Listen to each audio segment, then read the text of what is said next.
So, meeting's been called to order. We'll do the Pledge of Allegiance.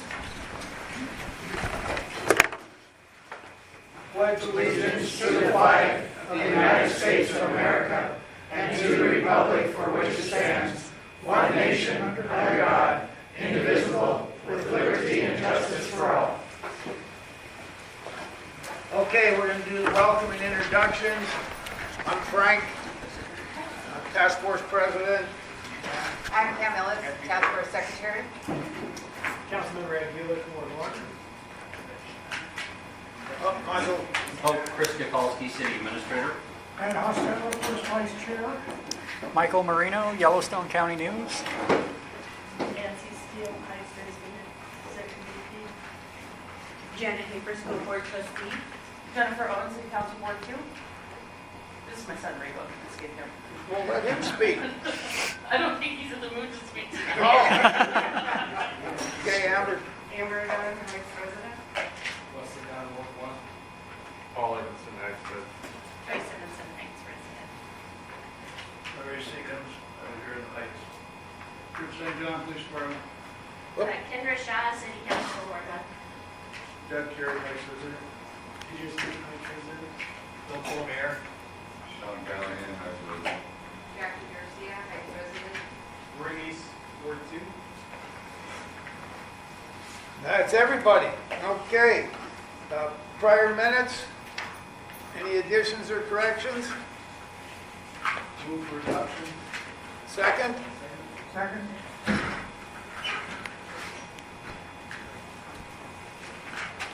All right. All in favor? Aye. Anybody opposed? All right. Minutes will stand as read. We don't have a police report tonight because Cody is out of town for training, and he will be back next month to do his report. So we're going to jump right into the man of the hour tonight.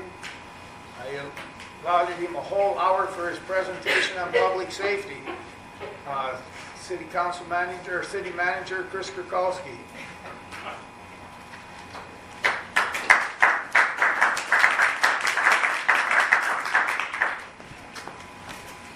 The good news is I do not have an hour presentation for you. And I did ask the chief to join me so that we could hit some highlights of about what we've been focused on and spend hopefully most of our time in a conversation with you guys and in a dialogue about the issues that are on your mind, and safety is certainly first and foremost for the city. So I guess what I kick off is try to never miss an opportunity to emphasize, though safety is unquestionably our top priority, it's not the only thing that we're working on in the city. And in fact, I never really appreciated until these last few years, and I'll make the pitch to the city council, that really improving the health and safety of our community are interchangeable. In fact, I've never fully appreciated until working in a community where we're having the kind of crime challenges that we're having, that community health is so critical if we want to get to the root issues of more than law enforcement. When you do law enforcement when we did law enforcement in Billings, Montana, I would speculate some 15, 20 years ago, what many of us think of as how Billings used to be, I think most of the focus was on law enforcement. Now today, if we're going to work out of the place we find ourselves in, I think without a question we're going to have to get into a whole lot more dialogue about crime prevention. And when you talk about crime prevention, you got to talk about trauma, and you got to talk about substance abuse. And so, however far you want to stretch the conversation, I'm open to having it with you as we're working. So I want to touch on the other four things really quick, and then circle back to this topic. So yes, safety is paramount. You do own several $1 billion worth of infrastructure. Right? Our city doesn't function without taking care of the transportation system, water, wastewater, airport, things like that. So continuing to invest in our infrastructure, and that's where most of your capital dollars actually go, into infrastructure. Improving the built environment, which actually ties back to safety. There are neighborhoods and commercial areas, when designed well, when built well, tend to have higher levels of maintenance, investment, return on that investment, and crime tends to stay lower in those areas. So design matters. So we've been working in that space. People make choices today. They vote both with their feet and at the ballot box. And when they vote with their feet, in my business, that tends to mean they either choose to stay in a community where they grew up, or they have some connection to, or they choose to relocate to a community for whatever reason. And I think we're seeing that, frankly, more and more. So having a high quality of life where people can enjoy, whether it's the great outdoors, whether it is amenities, whether it necessitates an excellent school system, both private and public, all those things contribute significantly to a healthy, vibrant economy. And last but not least, in fact, internally, it's number one is you have over 1,000 public servants who work for you. And it's critical that those employees understand what the priorities are, understand what the goals are, understand what we're trying to do in building a great community, and work collaboratively to maximize resources and build a great city versus not working together. So those 5 things are really what I've focused on since I arrived here on Veterans Day of 2018. We got a lot of work to do in all those areas. So back to public safety. So I'm going to touch on a couple, 3 or 4 of the areas, and I'm going to have the chief cover the law enforcement side of it. So thanks again to you and our community. Back-to-back public safety levies. Remember, the first one was a repeal and replace. We just were coming into the Great Recession, or I'm sorry, the Great Depression, let's call it, right, with COVID. What was happening with COVID? So we did a repeal and replace levy that did not add any additional resources at the end of the day to what we could do with police, fire, 911 code enforcement, but it certainly put us on better footing because we had a whole old, hard mill levy. Actually, it was a dollar cap of revenue that was coming into the system that the voters had passed some 10, 15 years ago, and every year its purchasing power went down. The voters said, yes, essentially 60-40 there, and then a year later, we made the ask to actually advance our capacities across the criminal justice system. And that included law enforcement. It included prosecution. It included a second municipal court judge. It included code enforcement and a few ancillary things that went with it. That is what we started collecting, and you saw in your tax bill 4 months ago. We didn't wait 4 months, though, to start ramping up because we knew and we were frustrated with the issues that we're all facing in crime. We used cash reserve to hire as many folks as we could, knowing the voters had already said yes, so that we could move forward. So on the fire side, which also includes dispatch and 911, improving safety. Part of it is generally the best practice of how to handle calls to 911 aren't what they were when I grew up, weren't what they were just 10, 15 years ago in my career. You dial 911 and we send the cavalry. Police, fire, ambulance, anything and everything you need. Today, with priority dispatch, which has been in place for a little over a year, those dispatchers are being trained to more and more ask questions and understand as much as possible what the needs are of that individual who's dialing 911 so that we're sending in the most efficient way the actual resource they need. So if it is a medical call that does not require a fire truck and a police officer, there's a new, more efficient unit out of the fire department running called medical response teams. That's one of the implementations with the levy, one of the best practices in the country. Instead of sending a big $700,000 fire truck, send the medical response team with 2 paramedics. So that unit, one of those units has been working and is working its stage out of the heights. Something I didn't mention, if you remember, we did a peer review study across our whole systems. Center for Public Safety Management gave us 34, 36 recommendations on the fire side, 106 on the police side. One of those fire side recommendations was stop sending the big red truck to everything. Build 2 units.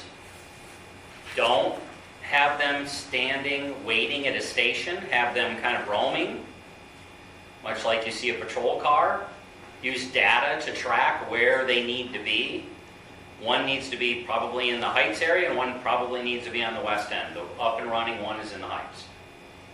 And it is paid dividends where the fire station, the fire department has not responded to that call. The MRT team has. Thus, that fire crew is ready to go when there actually is a call that comes at a higher need and a higher capacity. That's happening. There's data to support how that's been working months in. On the priority dispatch, medical's one. When to send AMR as ambulance without needing some of those other services. They're working through that. And soon launched, once the legislative session wraps up and they make up their mind how it will work, is a crisis response team. That is a behavioral health, mental health, substance abuse expert teamed alongside a city EMT, so that unit will go on appropriate calls that they need to go to, again, not sending police and fire unless needed. So those are some of the things going on in the fire department. You can look at their reports, you can look at some of the closer data, but priority dispatch is helping actually to reduce the amount of calls that we're responding to, not by big numbers, but when we were growing every year by quite a steep climb, even dropping off and starting to drop, it is helpful. The second area I want to talk about is code enforcement. Sounds like it wouldn't be that important, but I think we have learned that it's hugely important. So code enforcement used to be strictly responsive to complaints or issues, and at times would take years, if at all, to get someone through a process to actually get them into court, clean up their property, and do work. Last year, Tina Hoger, many of you know Tina because she served this area for quite a long time. Tina, we hired her actually the year before the public safety for our first ever full-time employee who was exclusively focused on leading and managing a code enforcement group. Tina took that job and she's doing a fantastic job at it. She has hired we've about doubled the size of staff from 3 to 7 with the public safety levy. They actually have a set of standards coming out of the police department. She knew how rules worked and how to effectively get things done in front of a court. Got all those systems in place. Last year, in the first year, we had 11 properties that fully were adjudicated and went through the system. This year, we expect that'll be higher. Tina's doing a really good job there.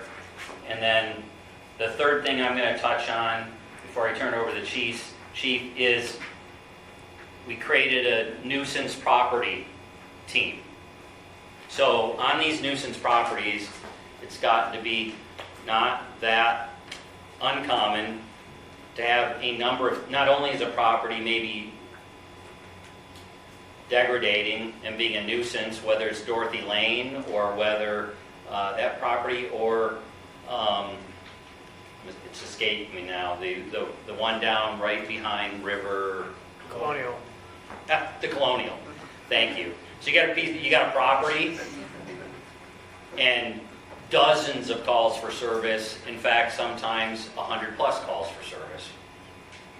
And it's falling apart. And so we created a team that includes code enforcement, police, the police street crimes unit, crime analyst, our building division, crime prevention center, fire marshal's office, legal department, Riverstone Health, probation and parole, and anyone else who's needs to, when this team gets together to talk about, okay, what's going on at that particular property with that set of issues, exchanging ideas and sharing information with each other to try to get the situation cleaned up. That group has been going for, I think, a little over 6 months. And so I think as we get into 2023, you're going to see more and more effectiveness out of that group of people. And some of the stats that they shared with the council a few weeks ago are kind of staggering as you see what some properties frankly end up sucking up for public resources. And how do we put both real, legal, and criminal justice system pressure on these landlords in some cases, and individuals to frankly putting peer pressure on them as well.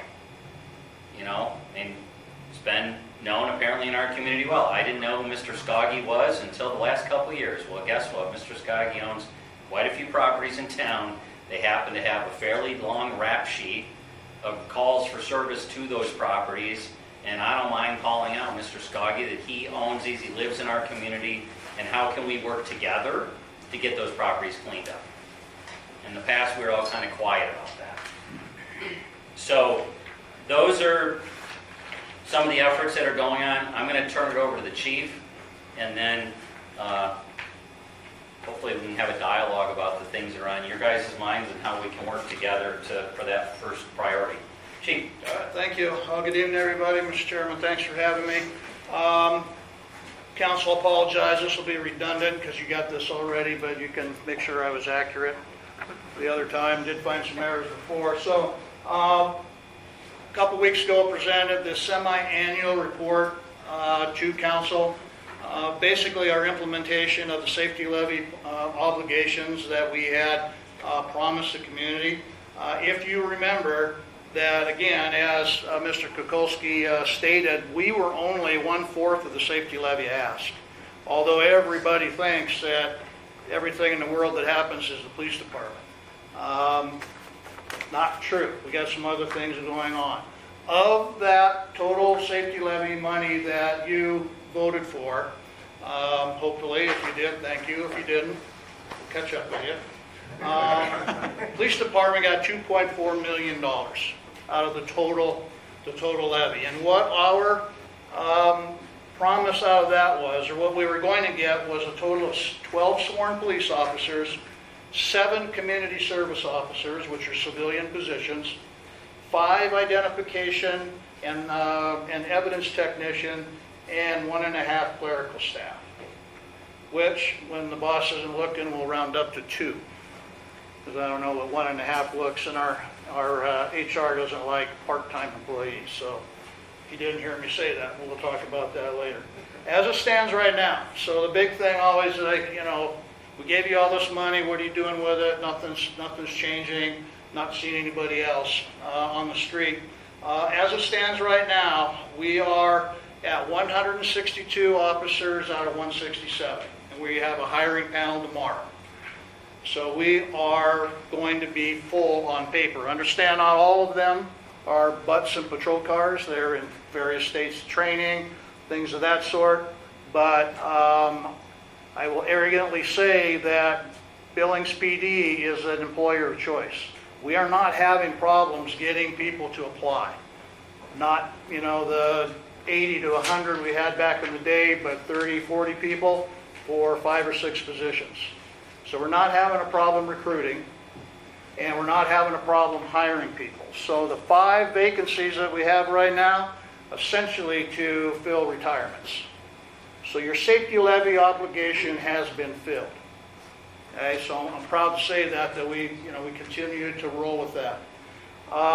One of the most impressive programs. And again, this is a recommendation from that third-party consultant, which essentially came in and make sure that we were doing things as efficiently and effectively as possible before going out with our hat in our hand asking for more money. And they made some suggestions, 101 or something for the police department, 30 something for the fire department. I just think it's because they don't read as fast as we do. But I will tell you that all but of about maybe 6 or 7 of our recommendations cost you no money. They were system adjustments, system tweaks. And then when we got into personnel and equipment, that type of stuff, that's where the money came from. So once that was satisfied, council was satisfied, then we made that ask. But the one thing that was very interesting and surprising to me is that they did not come in and say you needed a whole bunch of badges. You don't get a whole bunch of officers. What you need to do is offload some of the less emergent, less critical functions that your police officers are doing right now to civilian positions. So we added evidence technicians, crime scene trained people that before that we had detectives sitting there logging in evidence, piece of paper in, check it in, evidence in, check it in, when a civilian can do that a lot cheaper. Similarly, the community service officers are really a position that's between our volunteer program and a sworn officer. They are not sworn officers. They don't carry a firearm. They don't have powers of arrest. We don't want them in any dangerous situations. But what they do is they will contact victims and complainants, get information, take statements. They pick up evidence. They help with traffic control on accidents. Essentially, they free up the sworn officers to handle the more emergent calls. And we have 4 of the 7 out and about right now, and that program has been a resounding success. When you get the line officers saying, this is a good thing, because they don't say that a lot, that's a good thing. And we got 3 more to put on board, and the only thing that's really holding us up there is like everybody else, we're having trouble getting cars and things like that. But we'll get them up and running, and that will, again, help free up the officers' time to do more of the emergent things that just keep coming in. And so very, very impressed with that program.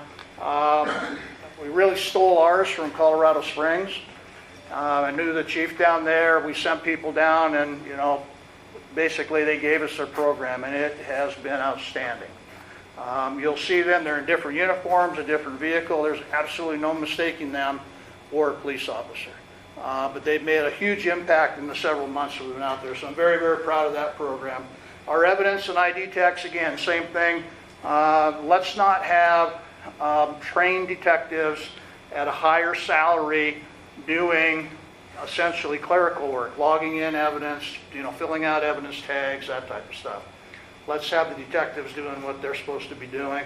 We can be more efficient there. And then, of course, the clerical personnel.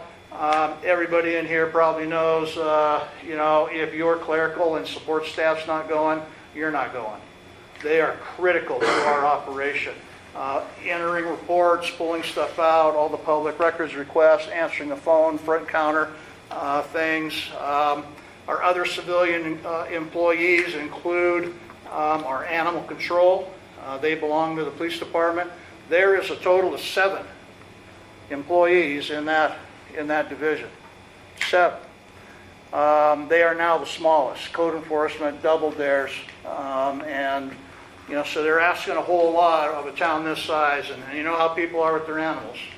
Pretty passionate about things. So they work really hard with that and do a great job. So again, as I said, as I stand right now, 162 out of 167. That's pretty good. And we're hiring tomorrow. And then on our civilian staff, 30 out of 39 and a half. So a little bit more difficult, or I shouldn't say difficult, but a little bit shorter there. Yes, sir. Right. So based on the square miles of Billings Yep. and the population, where do we sit on a national average with number of folks? So the officers per thousand thing, yeah. So again, that's easy math, but it really doesn't tell you anything. Yeah. We're probably at 43, 44 square miles in that ballpark. 111, 112. So we've always been about 1.3 officers per thousand. And what does that tell you? You got 1.3 officers per thousand. So the thing I'm looking at is to make sure our response time, so when you call 911, you're getting people rolling within a couple minutes on scene. We're doing pretty well there. Making sure that we can handle the stuff that's coming in without having to prioritize too much away. Because that's where we were headed. If we didn't get some sort of relief on our resources, something had to give. And the question I always ask, and this was pre-safety levy, when list all the things that your officers do, that your department does across the board, all the task forces, all the things, working in the schools, you name it, my question to you is, what do you not want us to do? Not, if you give me X million dollars, I'm going to do this, that, and the other thing. What do you not want us to do? Do you not want officers in the school? I'll say, okay, I got 9. I'll put back in the street right now. Well, what's going on in the school? That's a community within a community. The work gets done. All right. Some people, they don't have the drug house to deal with, but they got traffic problems. So we don't need any drug officers, but I want a bunch of traffic cops, or vice versa. Okay? Or, other things. And so again, the question, and it's interesting, you go to different places of town, what it is you not want me to do. I'll go to another section of town and they don't want me to, we don't have to get after the party house because they don't have party houses. But they do have speeders, which happen to be their neighbors, by the way. And then you go someplace else and it's the inverse. So interesting discussion on that, but thanks to the vote, we didn't have to do a bunch of that. Okay, we didn't have to do a bunch of that. We could still staff all of those things up, which are so important. And I'm happy we can provide all those services. I really am, because they're not going to go away. They're not going to go away. So that's where your money went to start with. And so what is it that we were also obligated to do, and what I had lined out for our strategies? We have 4 strategic objectives: violent crime reduction, improve our downtown safety, improve traffic safety, and support our mental health partners. So on our violent crime reduction, you wouldn't know it by looking at the acute headlines that we see all the time.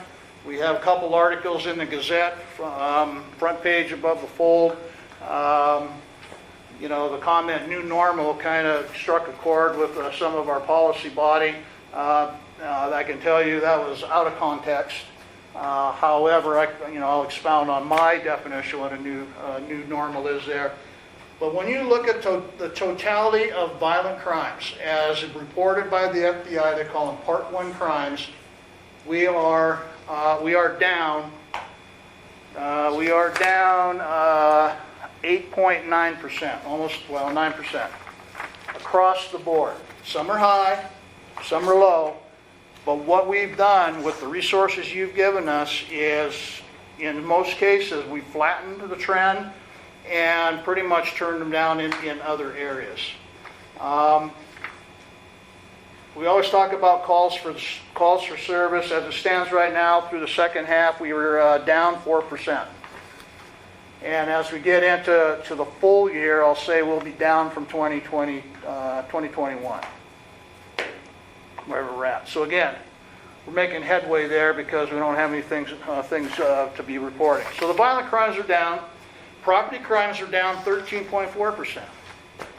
13.4 across the board. And again, it's easy we see the media, here it is, here's the homicide, here's all the bad stuff. I got that. That's bad. Crime is a real concern. But when you stand back and look at the totality of what we have going on in Billings, totality of the efforts of the police department for the second half of 22, property crimes were down. And that's a good thing.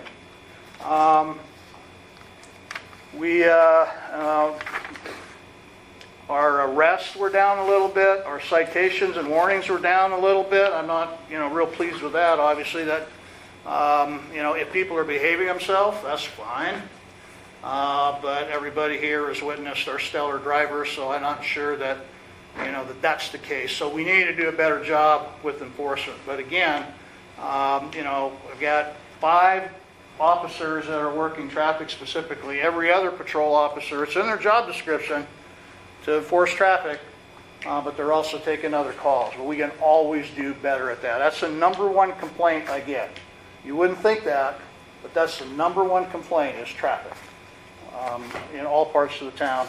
And I, got a lot of seasoned individuals here in Billings, so you know what I'm talking about. We don't have the best record of driving with that. So in general, again, we'll leave it open for questions. I'd encourage you, if you go on the council website, this report is there. A few more details in color and big enough where you can read them, and so can I, with some specific numbers. So the things that we talk about the violent crime. The homicides they're terrible. They're just terrible across the board. So 2020 was a bad year, and 2022 was a bad year. And anytime we have anybody gets killed, it's a bad year. When you go back 10 years, the average, to include our 2 bad years, the average homicide in Billings, 10 years running, has been 6. 6 criminal homicides. Okay? Now that number doesn't mean a dang thing to the victims, to the families, to the friends and all that. But again, when we get these big spikes, we got some bad people doing bad things, and they're generally to each other. It's generally to each other. But again, numbers, I'm not taking a gold star for that, and I'm not accepting it. But again, step back, look at it. Okay, 6. Justifiable homicides, mostly that's an officer-involved shooting. 1.3. 1.3 over 10 years. With all the stuff that we have going on, and then negligent homicide was a little over 1. So we're starting to see these things. Again, when you look at the trend, but we do have these big spikes with some problematic areas. So certainly working on that. However, other areas went down. Aggravated assaults went down. Some of our misdemeanor stuff went down. Our sex assaults went down. We still have a significant and very, very difficult problem to deal with our partner family member assault. Both aggravated on the felony side, that was a low number that I could not grasp my head around, and strangulation. Strangulation is a standalone. A great call by the legislature back in the day to recognize that, but it's off the charts. And so where do we learn as a society that it's okay to choke out your significant other? You learn that somewhere. So again, we need to get into prevention, to treatment, to accountability type thing, because unless I got an officer standing in the kitchen when somebody makes a bad meal, that's kind of tough to stop. So we got to break it on the front end and make sure it doesn't happen for the accountability on the back end. Downtown. Very pleased with the downtown results. We added additional staffing. We doubled up our downtown beats. We added a 3rd downtown association officer.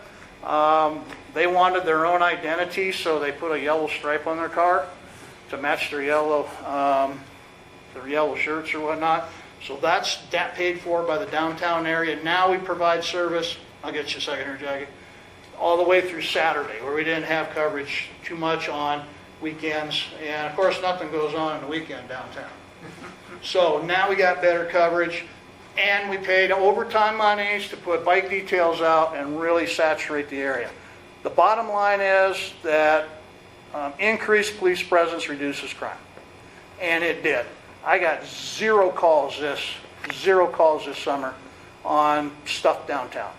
They moved people along. They took action when they need. They were responsive to the business owners. I mean, it was an absolute clinic on what it looks like when you're properly staffed and can be flexible and all that. Yes, ma'am. So that's great for downtown, but do we have more than 2 officers now in the Heights at shifts? Because I know they're saying there's only 2 officers per shift in the Heights. Yeah, for part of the day. So it's easier to go the other way. For 6 hours a day, there's 4 up here. Because there's overlapping shifts. But on the other times of the day, there's 2. So again, that's where the staffing comes in. And here's a conversation I have. Are you waiting to No. give me the hook here? You No. can keep moving in on here. I was getting a drink, sorry, chief. And I know the council members see it, but we always get, I sit on the annexation committee, as do a lot of departments, of, looking at people that want to come in the city for the services. And, the last one we looked at the Heights punches all the way through Glen Eagles up to Alexander Road, and potentially bringing in 10,000 individuals that will never commit a crime. And I told them, I said, I understand that we need to grow the city, but without the commensurate resources to support that, you just keep pulling our resources further and further. And so I tell them, I said, I hate being the town crier, but I'd be remiss if I didn't tell our policy body that to continue to pull out to the flanks and where we're going, without the additional resources, is causing problems. It's affecting our ability to respond. Okay, the further we get pulled out, the longer it takes me to get there. An officer going 100 miles an hour to a call, nothing good's going to happen to that. Nothing good. Now, I realize it's dirt, and it's going to be dirt for a long time, but at some point in time, something's going to be there. And if they're projecting 10,000 people in that little area, so those are the things that we talk about. And going to your point, to which my admonition is, we need to consider commensurate resources if you're going to bring in a bunch more area. You just can't grow the city and go stagnant. And unfortunately, with our system right here, the only way we can grow the department with the city is if we come to you asking for more money, because you're pretty much tapped out on your taxes and all that. So those are other discussions. Let me finish up here real quick, Sean. I'll get you. So downtown, I'm pretty pleased with that.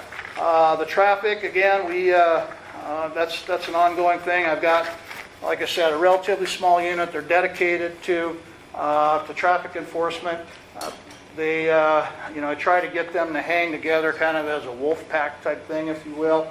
But they wander around. But a lot of it is complaint generated. And what happens is that a neighbor will contact the council member and then to me, and we'll send them out there, and they'll spend a few days. It's like whack-a-mole.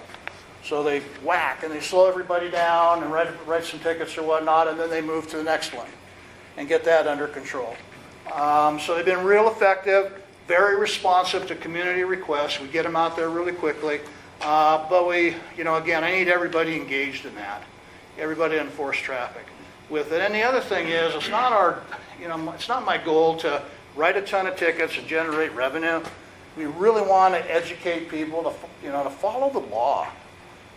Don't break the law. I'm happy with warnings if they go, yeah, okay, I won't do that again. I was stupid on my part. And so that's really what our goal is. We struggle with really nice roads, long one. I mean, Shiloh in the summertime, Monad in the summertime. You got the motorcycles and all that. They had a terrible year last year. The fatalities of those guys was incredible. Nothing good's going to happen when you're going 150 miles an hour on a motorcycle. And then you run into a roundabout, and they can't figure out who put the big flower pot there. So, those are things that we deal with. But again, if you'll give us a couple of weeks, our annual report is due out. It'll have all of the accident stats. I'm always interested in DUIs in relation to DUI injury accidents. And the new thing now, of course, we had legalized marijuana. And I was hoping that that industry would prove me wrong, but they did not. Everything that our sister states who had legalized this before we did it experienced, we got too. We got the same issues. On the traffic side, we've had a fatality, which ended up in litigation for the city, and we've had a couple serious accidents where marijuana has been the underlying with that. And that's just on the traffic side. And then there's other, admin stuff and criminal activity that we deal with as well. And then last would be supporting our mental health. There was $200,000 that was earmarked to go to that. I think it kind of started out with the police department because we are like the point of contact for these things.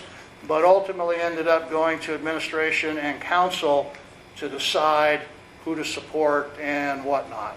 And so I really have taken a step back from that, but suffice to say, we still respond to those mental illness calls, the addiction issues, the homelessness.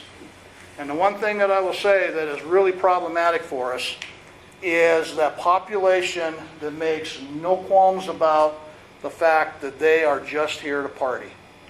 They say, we're not homeless, we're not destitute, this is our Vegas. That's a difficult population because they're not going to take treatment, they're not going to take any services, they don't belong in the ER, can't get them in the jail. And what do you do with that population that's just here to do that activity? That's far different than somebody that's homeless and having difficulty, having an episode, whatever it is. That's a whole different situation. And we deal with that. 20 below weather kind of puts that in check a little bit. But it's starting to get nice, and so you're starting to see that. You're starting to see that happen again. Stay on top of it. So that's kind of it. The one thing I will say is, when we talk about, again, that new normal comment came out, but what's new normal to me is the environment in which we're operating in and what we're seeing. Number one, we're seeing that across the board, people don't know how to disagree anymore. They don't know how to disagree. And the age group where we had the most gunplay last year, 13 to 22. So youth specifically are the ones that are very quick to go to firearms and very quick to use them to settle a dispute. And a couple of the conflicts that we've had involving teenagers have nothing to do with your drugs. It's your old-fashioned, this school doesn't like this school, and we used to go out in the park or in the alley and duke it out. Well, now it's gunplay. So we're dealing with that. They're bringing the guns where, the situation that we deal with across the board, and I know the council's heard it ad nauseum. The brazen and emboldened individual because they're not afraid of the justice system. They're not going to go to jail. If they do go to jail, they're not going to stay there while awaiting trial. The capacity is maxed out. And what that means is you've got people who should be in jail are not. So now they're going, well, that wasn't so bad.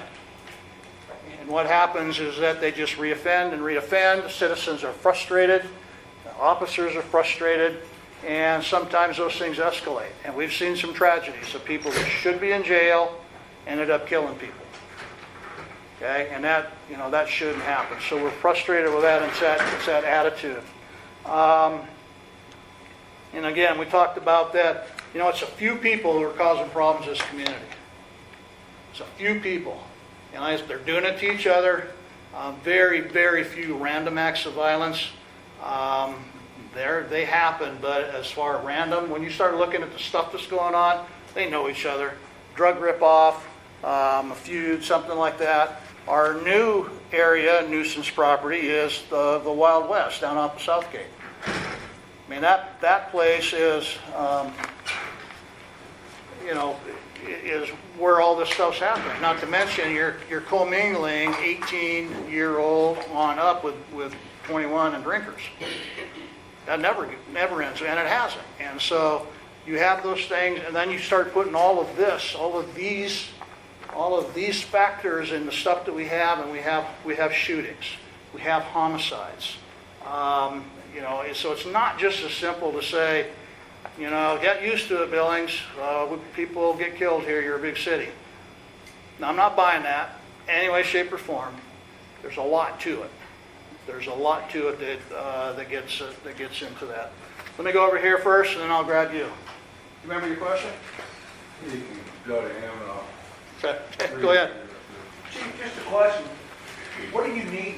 What exactly are you needing? And I know you got your wish list, but what are we needing as a police department to make this happen and to be more efficient? Yeah, thanks for the question. And what I'll tell you, it will probably surprise you. I'll take a few more cops. But what I need is, the justice system to get unjammed. Okay, again, we have capacity issues. And understand, law enforcement's just a small cog in a really, really big, complicated system. We investigate, we gather facts, and we make arrests. Well, we have capacity issues at the jail, obviously. We have capacity issues with prosecutors, judges, defense attorney, probation, parole. The prison. Part of the problem why our jail is full is because the prison's half closed. And the people sitting in your jail are Department of Corrections, people that have been adjudicated to go prison somewhere, and there's no place to put them. There's no place to put them. And This so, morning, the county commissioner told, I asked, has anybody heard, because I was pleased the governor's got, I think he said 200 million that's going to be invested in mental health and Deer Lodge, prison. I asked the county commissioner, we were having breakfast this morning, the mayor and I, we meet monthly. Do you have any idea how many beds that's going to bring to the table? He knew the number. I hadn't heard the number. 36. So the mayor's aware, and so is city council? yeah. Oh, yeah. Yeah, absolutely. In fact, the chief gives me a number every 2 weeks. The number ranges between 5 and 8 a day. So between 5 and 8 individuals a day, our police officers interact with somebody as a warrant for their arrest. And there is nothing to do on the accountability side, with a few exceptions, but to ask that person, give them a warrant, give them what? Notice to appear in court. 40% of the time they don't bother showing up. Notice to appear in the jail as it's getting fuller and fuller. And the last number I heard was approaching 600. Yep. And has this been brought up to the governor? Oh yeah. Oh, Yep. yeah, absolutely. Yep. And the county commissioners and the sheriff. They're a critical partner of ours. They're responsible for incarceration. We're responsible primarily for law enforcement. And what's the response? They're very frustrated that the state of Montana is leaving too many people in the jail, clogging it up, and if the state would move their people out, then there wouldn't be a need to expand the jail at the capacity it needs to. I hear that. I also hear the voters said no to a jail expansion back in 2015. So, they said no to a public safety levy for more officers in 2017. We said, that's not acceptable. I mean, we studied it, analyzed it. That wasn't an option not to give the officers what they need on the street. It's one thing to say you support them, but then not give them the resources they need. So that system, there needs to continue to be accountability and pressure on us at the city level, but the criminal justice system absolutely every day, every hour of the day functions between city, county, and state when dealing with felonies. And most of the bad stuff, there are felonies. And when the felonies are clogging up the jail, the average stay right now, the sheriff said in the jail is about 2 years. Nobody goes to jail to learn a lesson, to wake up in the morning, to see a judge, to be directed as to what their next step is. So the system really is dysfunctional. The state did put $1 million of their ARPA funding, what was that, 15 months ago, 18 months ago, for public defenders. It wasn't popular to fund public defenders with tax dollars. Why do we have to waste our tax dollars on public defenders? Well, it got so clogged up in the system that was a bottleneck. So the state put one-time money, $1 million into public defenders. Our city attorney's office has said, unbelievably, that has helped. But that's one-time money too. The courts have to work, the defense has to work, the prosecution has to work, and the officers out on the street. So the system, so just like the peer review we did for police and fire, Jennifer found, we looked around, she found us an entity that helps state court systems to do a peer review of our court system. So we can get that same kind of independent, third-party kind of experts who work in this field be able to tell us, as policymakers and administrators and the judge, hey, how can you most efficiently run your operation? We're asking the county to participate in that as well. That'll be up to them whether they participate or not. We will absolutely do what's within our control.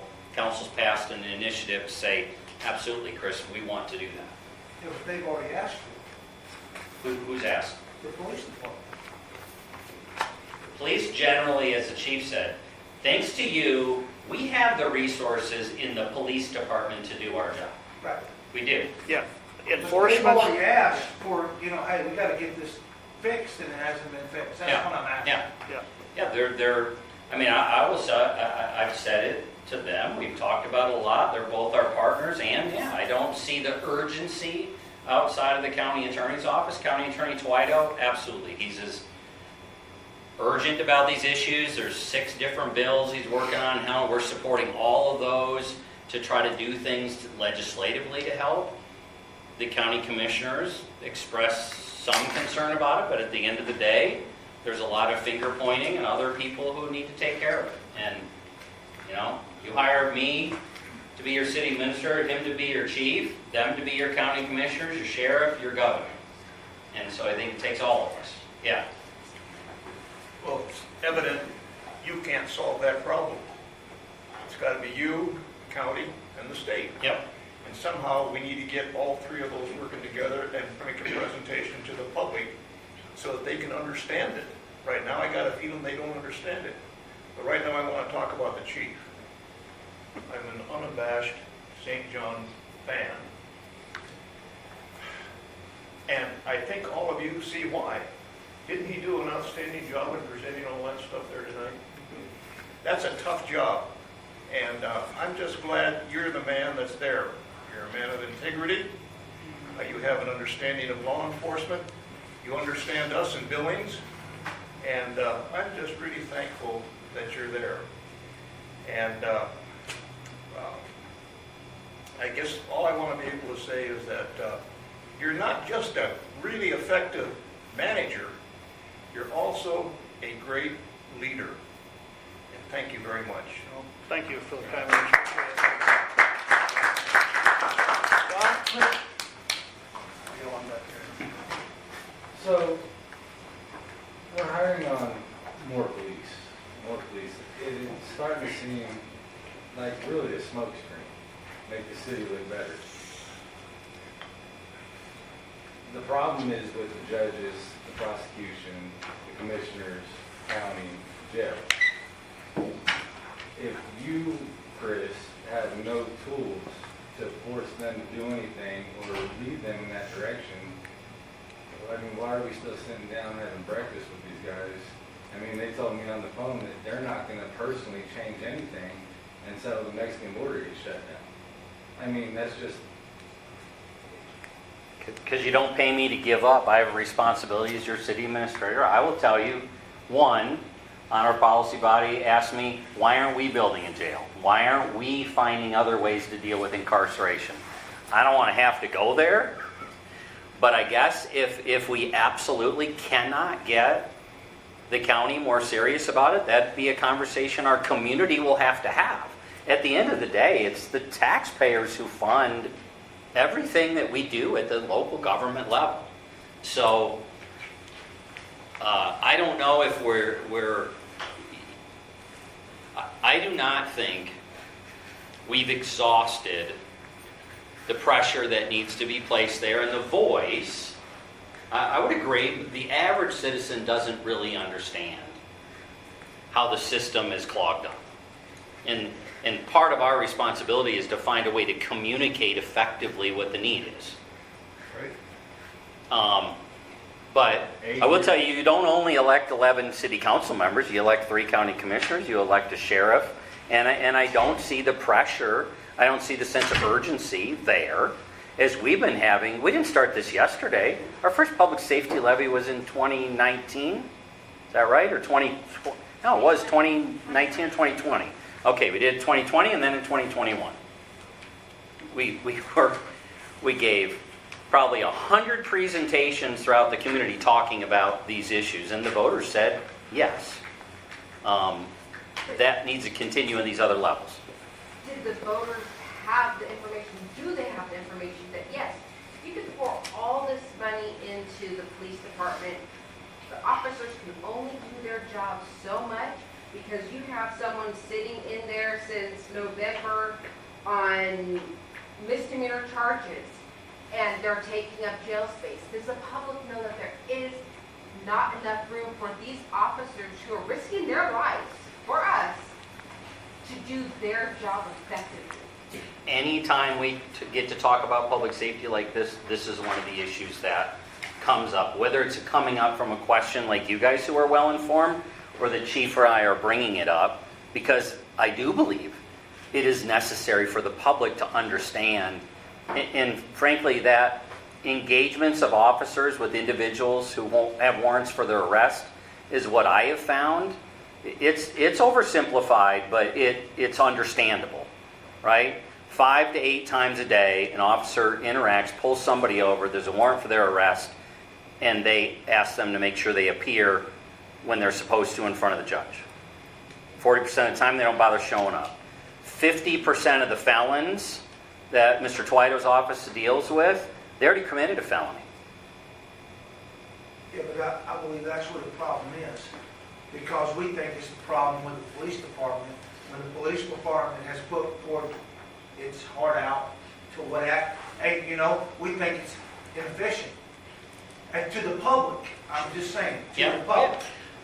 For the most part, what I hear in the community is, and we got it actually out of our statistically valid survey about 18 months ago, was there was strong support in our community for law enforcement, for their police department. Not that everybody understands, I'm not trying to brush that under the rug, but generally I think our citizens respect and appreciate the difficult work that these women and men put themselves in every day. And it's the other components of the system that are more complex and they're less understood. And when there's more complexity, typically there's less accountability. Because who do you hold accountable for that outcome you didn't get? Former council member? So the common denominator in this whole program is the state isn't answering up to their responsibility. If somebody gets sent to DOC, that means they should be up there for 6 years or 8 years, whatever their sentence is. But instead, like in 2019, they sent 860 to Billings, 8 to Bozeman, and last fall, Mr. Twidle was saying that for every one Bozeman gets now, Billings gets 180. So if Bozeman's still getting their 8, we're getting 1440. So they're passing all their responsibility onto Yellowstone County and Billings. That's why our jail has got over 30% prisoners that belong up in the DOC. So if they send those 30 up there, they're going to send 30 back to us, and then we'll just keep recycling them. Because the statistics they put out was 6 years, 81% recidivism. Chief, do you see that? Not quite in that. I mean, the ones that are sitting in our jail they've been sentenced in state court to Department of Corrections. And there's no room in Department of Corrections, so there they sit. What the council member is referring to would be probationers or parolees that are sent to Billings in numbers that are greater than our sister cities. And then, there's all sorts of statistics there. We have the services, others don't.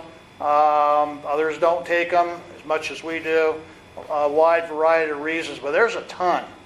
There's a ton of those individuals here, and they are, the parole officers at one time were 1 to 100 to try to supervise. They can't do it. And so then what happens is these people reoffend, and now we get into the system issue, is that if somebody that's on parole commits a new offense, the district court judges would not adjudicate the probation violation, which normally it's like, I don't care what you did, you violated probation, you're out of here. They won't adjudicate that until the new charge is taken care of. And so guess what they do? They sit in jail waiting for a public defender or whatever the case may be. So again, I will tell you unequivocally, and it's for the sheriff's office, it's for anybody with powers of arrest in Yellowstone County, enforcement is not the problem. We arrest a ton of people. We solve a ton of crimes. The back end, all of those other things that we mentioned, is where it gets hung up, and it's a capacity issue that we just need to break up that log jam. divert people out of the justice system. That's a huge part of the mental health component of the safety levy, is to divert people into areas where they can receive the care. They don't belong in jail, they don't belong in the ER. But right now, what other alternative do we have? So, yeah, and I in no way want to be perceived as discounting what Frank is saying. It has an impact, as the chief said. But if you want to know where we have influence over, influence is closest at the local level. Closer to the people is more responsive to the people. So yeah, can we bend Governor Gianforte's ear? Yes. We happen to have personal and professional relationships with leaders at the state. But you know what? 75, 80, 90% of the state of Montana is not dealing with these issues. So if I'm expecting a legislator from Wolf Point or Glendive or Bozeman or Big Sky to put resources somewhere, they're not going to do it. But you control your city council, your county commissioners are right here in your community, your sheriff is in your community. So frankly, at the local level is where we need to take care of ourselves, in my humble opinion.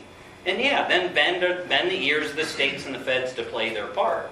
But if we're expecting them to be the heroes to save our community, they're not going to do it. It's not going to happen. You just put it, I'm sorry. Yeah, go for it. You said the city council, and their hands are tied on what they can and can't do. And it's not fair, because you know how I started coming, and everyone says, start going to the city council, go to city council, take it up with city council.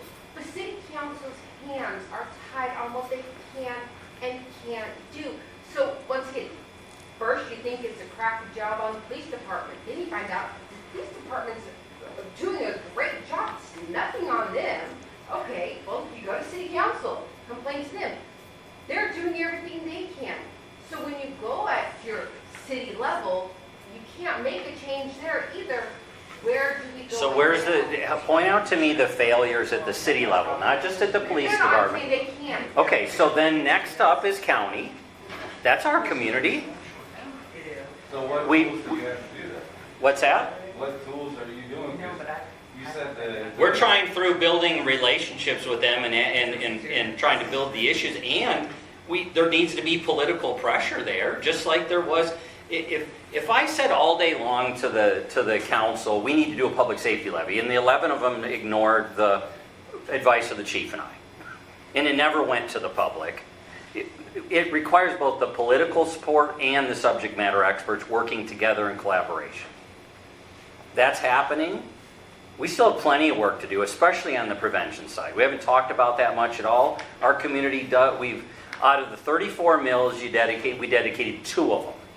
$400,000 a year. That's what's helping to pay for the crisis response teams. That's what may help pay for nurses to work with expecting moms, who the data shows around the country and in Yellowstone County, 60% of domestic violence, 60% less domestic violence in that home when they're working with a nurse from the prenatal point till the child is 2. We're trying to attack the issue as far upstream as we can at the scale that we can as a city. And we need that scale ramped up at the county level and at the state level. The problem, folks, though, is you're saying, well, we got to do it, so we're going to do another public safety levy.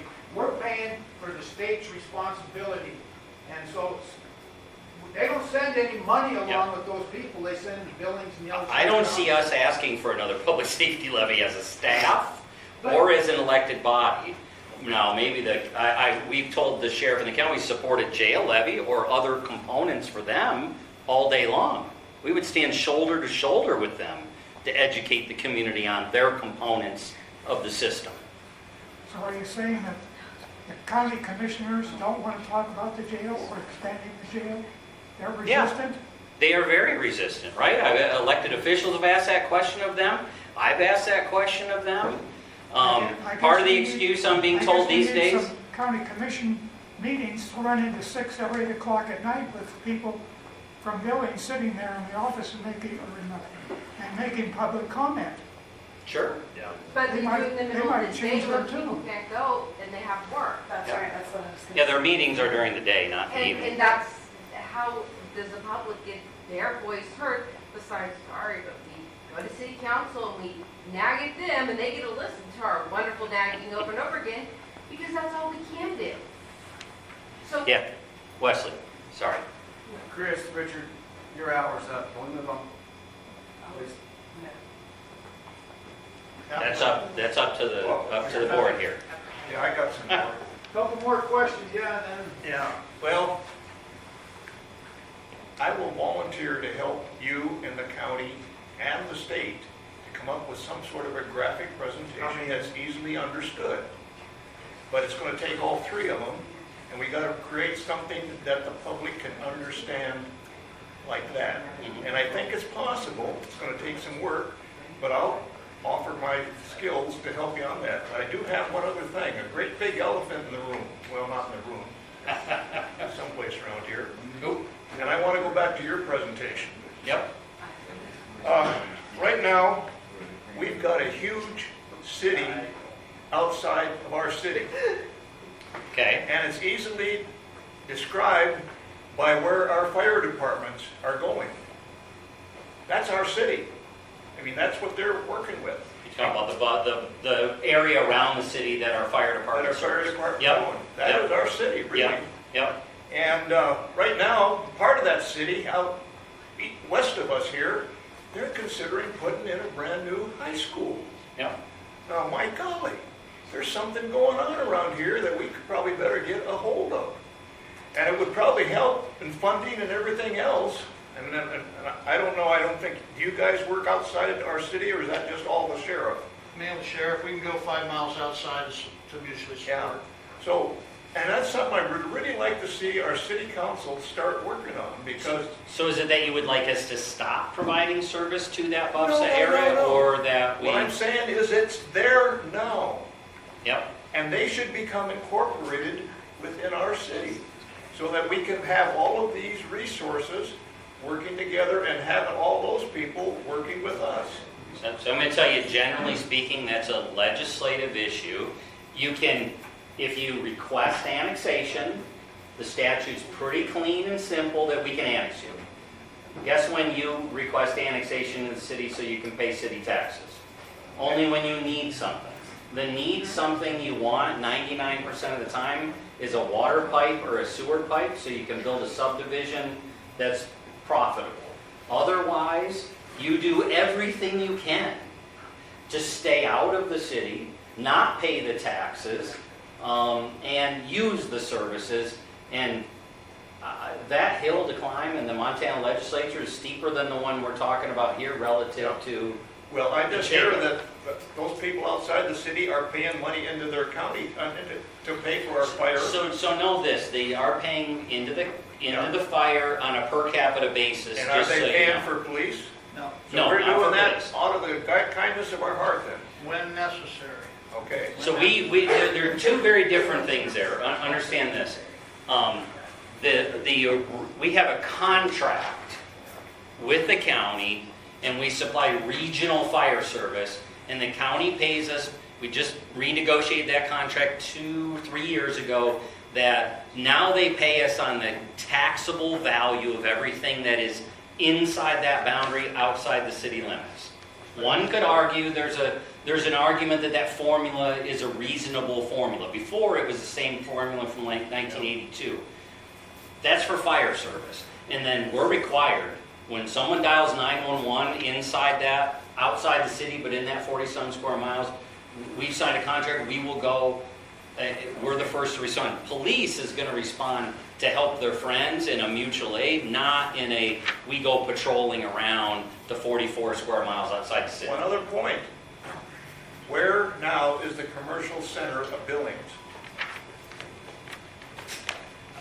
It depends probably on the definition, and I don't know the answer, if the taxable value or the amount of retail or the Where are business. the businesses and where are they going to be? You ever heard of Shiloh? Yeah. Shiloh would be a big chunk, the core would be a big chunk, and the Heights Main Street would be, I think. And then right in outside of King. that, we got all sorts of homes. I'm saying there is something happening that we probably better be thinking about. And I guess, well, that's all I have there. I just wanted to point that out because right now, if you were to go to some of these people outside the city of Billings and you'd ask them, well, where do you folks live? Guess what they're going to say? Billings. So it's one of our my very significant challenges as your city administrator. The chief talked about it in the end. So I want to build a nice fancy new subdivision or a not so fancy subdivision on the edge of town. Do I want to annex them in the city so that they pay city taxes and help contribute to the services they do? Or do I say, you know what, we're going to build a wall essentially around the city. You people take care of yourselves. Yellowstone County, you have fun with this because we're done playing, we'll bail you out every time you do something. And that's a catch-22 for me because what I've seen in my 20-some years in Montana, if you don't annex them at the time that the development is taking place, you don't get them ever to become a taxpayer to help pay the bills. And yet they use the services. Yet do they pay their own way? Probably most of the time they don't pay their own way. Well, Okay, that's, all I can say is that you there's a can beat bunch that of... horse to death. You got one more question for Amber? Make it an Two easy real one. quick questions. Yep. So you were talking about wanting to speak to the commissioners and all of that, and I know we've mentioned it quite a few times, but I think getting together like a town hall meeting at a bigger place than something like this, where the commissioners are there, where people like us can come after work and speak. We've mentioned it multiple times. I think that would be a great thing for you guys to work out and get something like that done so that people can speak to the commissioners about what we go through that they're not helping with. My other thing is, I noticed in all the presentations, and I noticed this Monday night when you guys gave it last Monday, you're mentioning violent crimes, property crimes, all these crimes that have went down, but I've not heard you mention anything about drug crimes, drug-related crimes, anything like that in any of your percentages. So I was hoping in your next public safety update that you could add that in there because I'm curious to see how high that's going up or if it's going down like everything else you give the information on. Thanks. Yeah, and All right. I tell you, it's down, and I think a lot of that has to do with no marijuana enforcement. Well, it should be published though because It will. it's curious to see after what we live next door I to. get that, but, Frank's going to give us the hook. yeah, That's Look right. at look at the chief's report. 10 years of data is what they did in the annual report last year, and they're going to do it again in a couple of weeks. Okay. Month to month, quarter to quarter doesn't mean a whole lot to me. When you can look at 10-year trends and see what's going on, so when they do an excellent job on that report, there's a lot more data in there too to take a look at. Sorry, Frank, thank you. And the report is linked on the announcements that I sent out, so. This is just a comment. I expect nothing to be said as far as rebuttal or anything. But I think we need to look at consolidation with Yellowstone County and Billings as one entity. I know that's not grand, especially for you two. You're retiring soon. But I am. Hey, you weren't I asking hope for any not. comments. this is something where you will then have the ear of those county commissioners because it'll be under that one umbrella. All right, thanks for coming. Thank you. And next time when you got an hour, don't take an hour and a half like you did tonight. And you said 2 hours. I thought you said you wanted us to do 2. Thanks a lot for coming.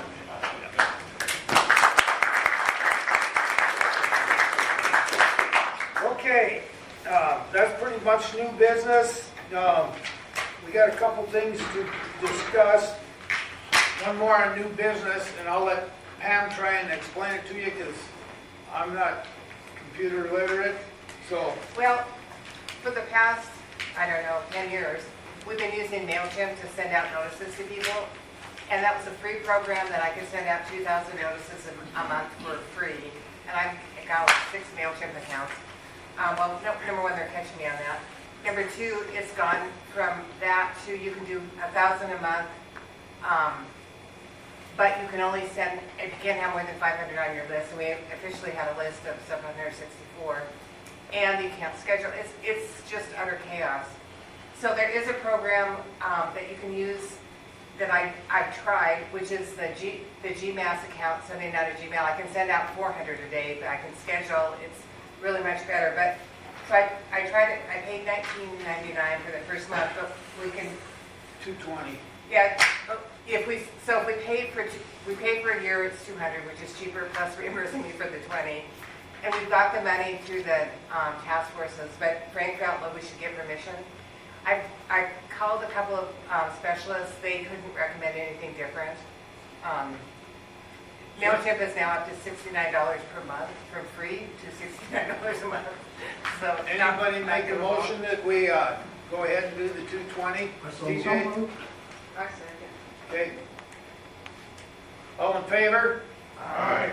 Opposed? All right. thank you. There's some announcements there.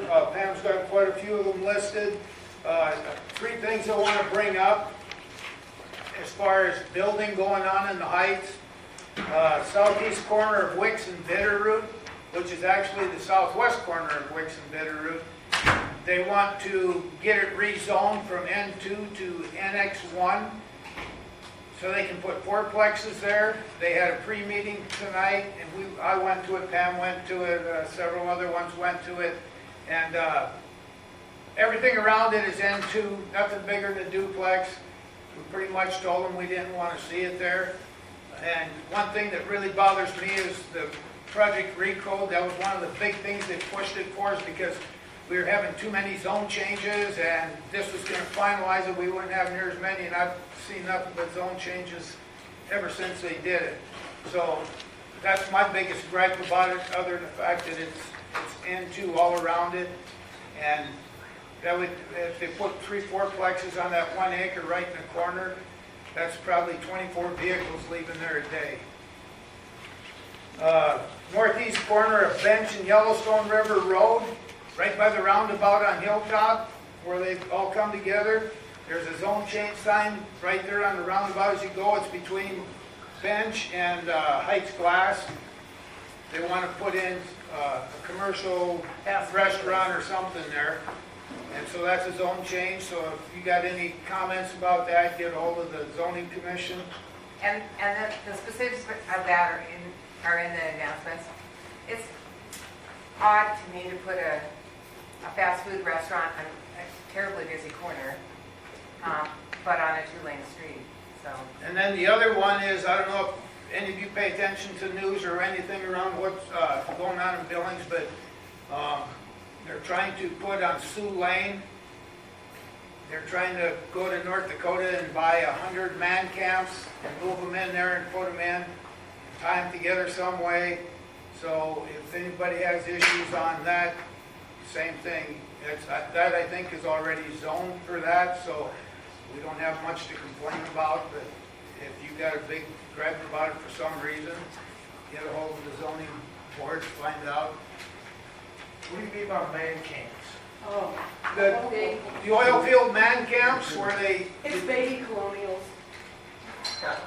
if you go up to North Dakota by Williston and that, you'll be driving down the road and just all of a sudden there'll be just all kinds of cabins or, I mean, Why do we need man camps here in Billings? they're gonna remodel them and stack them, and so from what I gathered of it, you'll have a separate bedroom. There'll be 2 of them together with separate bedrooms with a shared kitchen, living room, dining room, whatever. So, I think only shared kitchen. I think it's for just. what No, purpose? it's a shared living room. Is and it? dining Okay. and Full cost housing. Sioux Lane, and it's all multiplex on Sioux Lane already, west of Lake Elmo. And, Frank, isn't that all HUD housing property? what's that? Isn't that all the HUD housing development? Right, yep. Yeah, so that's, I think it's all zoned and they get their funding, they just. They own the land, So they just, that's all under program development. Right. So it's much different than when you see a private investor, developing a place like that and letting it go to waste. That these guys have, all those units in there are HUD development and they maintain those pretty well. Well, they put it on Leslie then.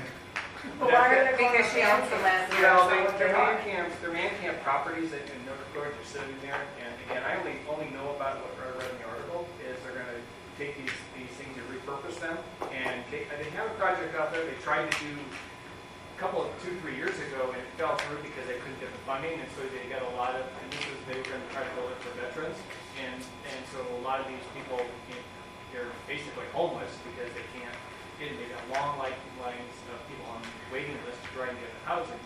And so this is one way to try to get the cost down, reuse some of this, and then get it built into the purpose where they can actually provide some kind of housing